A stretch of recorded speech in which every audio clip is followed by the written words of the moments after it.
특히 문자 메시지나 카톡은 데이트 폭력 사건에서 중요한 증거로 사용됩니다. 실제로 법원은 피해자가 사건 직후에 가해자에게 칼 들고 목 조르고 강제로 한 거 생각 안 나? 목 졸랐고 강제로 추행했잖아 라고 강간 피해에 대해서 문자로 항의한 것을 증거로 해서 가해자에게 유죄 판결을 선고한 사례가 있습니다.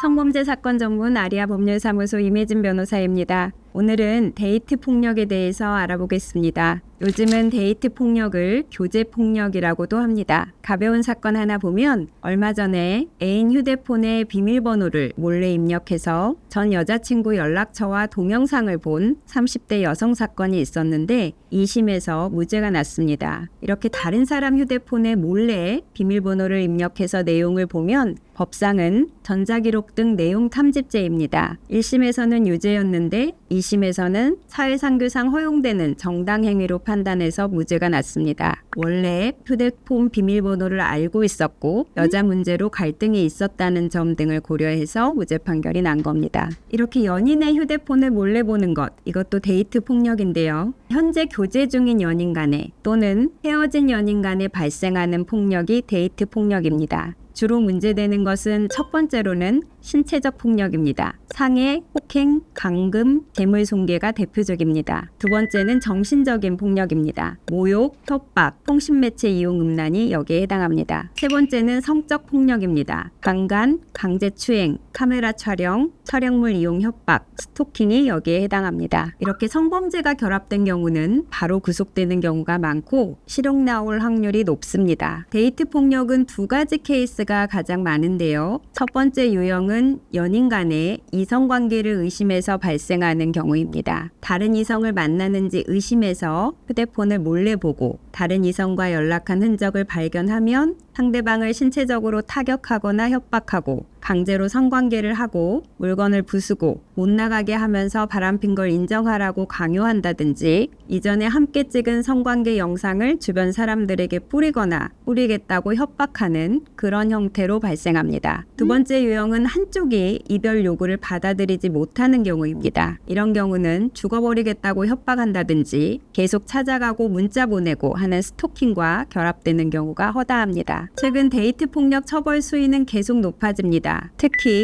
반복적이거나 성범죄가 결합된 경우, 흉기를 들고 하는 강간이나 협박은 실형 선고되는 경우가 많습니다. 대검찰청에서도 데이트 폭력 사건에 대해서 엄정하게 처벌하라는 지시가 있었습니다. 당연히 형사처벌됩니다. 부부간에도 강간죄가 인정되는 것을 떠올리시면 쉽게 이해가 되실 겁니다. 실제 법원은 데이트 성폭력이 다른 성폭력과 다른 점을 두 가지로 봅니다. 하나는 가해자가 연인이라는 것이고 다른 하나는 피해자는 연인의 성관계 요구를 당연히 응해줄 의무가 있다고 생각해서 적극적으로 저항하지 못하고 그것이 처벌 대상이라는 것도 알지 못한다는 점입니다. 그래서 법원은 연인 간 성폭력은 더욱 처벌 필요성이 크다고 보고 있습니다. 그러면 데이트 폭력으로 수사받으면 어떻게 해야 하는지 알아보겠습니다. 가해자, 피해자 각각 나눠서 알려드리겠습니다. 먼저 가해자라면 첫 번째는 변호인의 조력을 받을 권리를 최대한 활용하시기 바랍니다. 처음 경찰 조사에서 말하는 내용이 가장 중요합니다. 진술은 일관성, 구체성이 핵심입니다. 거기서부터 오락가락하면 사건이 꼬여가고 나중에 풀기도 힘듭니다. 데이트 폭력은 연인 간의 감정이 격해진 상태에서 위험을 느낀 피해자가 112 신고해서 현장에 경찰이 바로 출동해서 사건화되는 경우가 대부분입니다. 그럴 때 가해자로 지목받은 상태라면 경찰관에게 화를 낸다든지 다 불법이라고 하면서 감정적으로 하지 마시고 변호사 조력을 받으십시오.